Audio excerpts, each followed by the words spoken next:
കാസർഗോഡ് മണ്ഡലത്തിൽ വിജയ പ്രതീക്ഷയ്ക്കുമപ്പുറം ഭൂരിപക്ഷം വർദ്ധിപ്പിക്കലാണ് ലക്ഷ്യം എന്നാണ് BJP സ്ഥാനാർത്ഥി ML അശ്വിനി പറയുന്നത്. ട്രിപ്പിൾ എഞ്ചിൻ ഭരണത്തിൽ പോലും മണ്ഡലത്തിന്റെ വികസനം സാധ്യമായില്ല എന്ന് അശ്വിനി ന്യൂസ് 18നോട് പറഞ്ഞു. ജില്ലയിലെ ഏക വനിതാ സ്ഥാനാർത്ഥി കൂടിയാണ് BJP ജില്ലാ അധ്യക്ഷയായിട്ടുള്ള അശ്വിനി. കാസർഗോഡ് ജില്ലയിലെ ഏക വനിതാ സ്ഥാനാർത്ഥിയാണ് ML അശ്വിനി. കാസർഗോഡ് മണ്ഡലത്തിൽ ജനവിധി തേടുമ്പോൾ കാസർഗോഡ് പോരാട്ടം കനക്കുമെന്ന കാര്യത്തിൽ സംശയമില്ല. കാസർഗോഡ് മണ്ഡലത്തിൽ 2ാം സ്ഥാനത്താണ് BJP. അതോടൊപ്പം LDF ഇത്തവണ ഷഹനാസ് പാദൂരിനാണ് രംഗത്തിറക്കുന്നത്. അങ്ങനെ ത്രികോണ മത്സരത്തിന് സമാനമായ ഒരു സാഹചര്യമാണ് കാസർഗോഡുള്ളത്. ML അശ്വിനി തന്നെ നമ്മോടൊപ്പം ചേരുന്നു. ഇപ്പോൾ കാസർഗോഡ് കഴിഞ്ഞ തവണത്തെക്കാളും LDF കുറച്ചുകൂടി ശക്തമായ സ്ഥാനാർത്ഥി ഇറക്കുന്നുണ്ട്. എങ്ങനെയാണ് കാസർഗോഡ് ഇപ്പോൾ? നമ്മൾ വിജയപ്രതീക്ഷ ഞാൻ നേരത്തെ പറഞ്ഞ പോലെ മീൻസ് ഞാൻ ലാസ്റ്റ് ഞാൻ കാൻഡിഡേറ്റ് ഡിക്ലെയർ ആയപ്പാടെ പറഞ്ഞിട്ടുണ്ടായിരുന്നു. ഞാൻ ഓൾറെഡി ജയിച്ചു. ബിക്കോസ് ഇപ്പം ഞാൻ ഭൂരിപക്ഷം എത്ര കൂട്ടണമെന്നാണ് ഞാൻ കാൽക്കുലേഷൻ ആക്കുന്നുള്ളത്. അശ്വിനി വീടിൽ പേരുണ്ടാക്കിയിട്ടുണ്ട്. അതല്ലാണ്ട് നമ്മുടെ നരേന്ദ്രമോദിജിയുടെ വികസനം, ആ എല്ലാ വികസനങ്ങളുടെ വിഷൻസ് എല്ലാ വീട്ടിലെത്തിയിട്ടുണ്ട്. അപ്പോൾ BJPക്ക് മാത്രമാണ് ഡെവലപ്മെൻറ്റ് കൊണ്ടുവരാൻ സാധിക്കും എന്ന വിഷയം ജനങ്ങളുടെ ഇടയിൽ ഉള്ളതാണ്. കഴിഞ്ഞ 65 കൊല്ലമായിട്ട് ഇവിടെ മാറി മാറി വരച്ചിട്ടുള്ള LDF UDF എന്ത് നേട്ടങ്ങളാണ് കൊണ്ടുവന്നിട്ടുള്ളത്. അതല്ലാണ്ട് ഇവിടെ കണ്ടിന്യൂഷൻ ആയിട്ട് മുസ്ലിം ലീഗിൻ്റെ MLA-മാരാണ്. അവർക്ക് സ്റ്റേറ്റിൽ ഭരണമുണ്ടായിരുന്നു, സെൻട്രലിൽ ഭരണമുണ്ടായിരുന്നു. എന്നാലും അവർക്ക് കാസർഗോഡ് ഡെവലപ്മെൻറ്റ് കൊണ്ടുവരാൻ സാധിച്ചിട്ടില്ല. അങ്ങനെ അപ്പോൾ സാധിക്കാത്ത അവർക്ക് ഇനി സാധിക്കുമോ?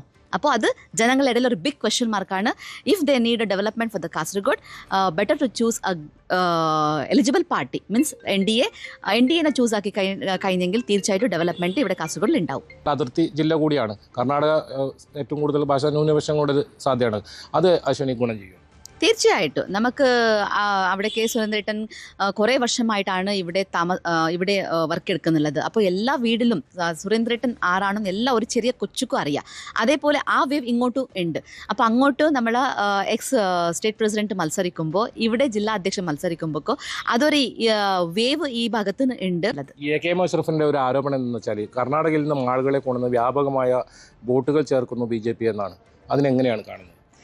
അത് അങ്ങോട്ട് പറയേണ്ടതാണ് ഞാൻ. ബിക്കോസ് AK മഷ്റഫ് ഓൾറെഡി അവിടെ വ്യാപകമായിട്ട് ബോർഡറിലുള്ള ആൾക്കാർ വോട്ട് ചേർത്ത് കഴിഞ്ഞു.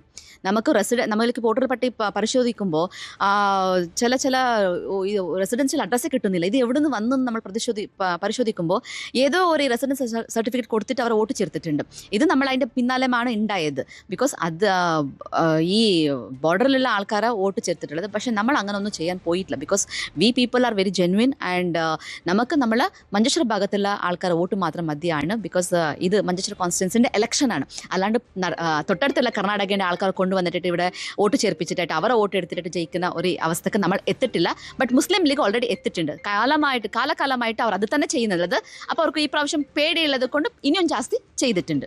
എങ്ങനെയാണ് സ്ത്രീകളുടെ ഇടയിൽ നിന്നുള്ള ഒരു അഭിപ്രായം പൊതുവെ എങ്ങനെയാണ്? തീർച്ചയായിട്ടും ഒരു വനിത സ്ഥാനാർത്ഥി ആയതുകൊണ്ട് I am very much proud about my PM. Because prime മിനിസ്റ്ററിൻ്റെ ഒരു വിമൻ എംപവർമെൻറ്റിൻ്റെ വിഷൻ ഉണ്ടല്ലോ, തീർച്ചയായിട്ടും 100% അവർ സാക്ഷാത്കരിക്കാക്കുന്നുള്ളതാണ്. അതല്ലാണ്ട് ഇവിടെ കാസർഗോഡ് കോൺസ്റ്റിറ്റ്യുവൻസിലും പോലും സ്ത്രീകൾ അധികമായിട്ട് ഒരു അടുപ്പമുള്ള വ്യക്തിത്വമാണ് എനിക്കും പിന്നെ അവർക്കും. എവിടെ സ്ത്രീകൾ പോയി കഴിഞ്ഞാൽ എവിടെ പോയെങ്കിലും ഒരു നല്ല ബന്ധമാണ്. അങ്ങോട്ട് വന്നിട്ട് ഇങ്ങോട്ട് എൻ്റെ അടുത്ത് വന്നിട്ടായിട്ട് ആൾക്കാർ സംസാരിക്കും. ML അശ്വിനിയാണ് പ്രതികരിച്ച്. കൂടുതൽ വാർത്തകൾക്ക് News 18 Keralam YouTube channel subscribe ചെയ്യുക.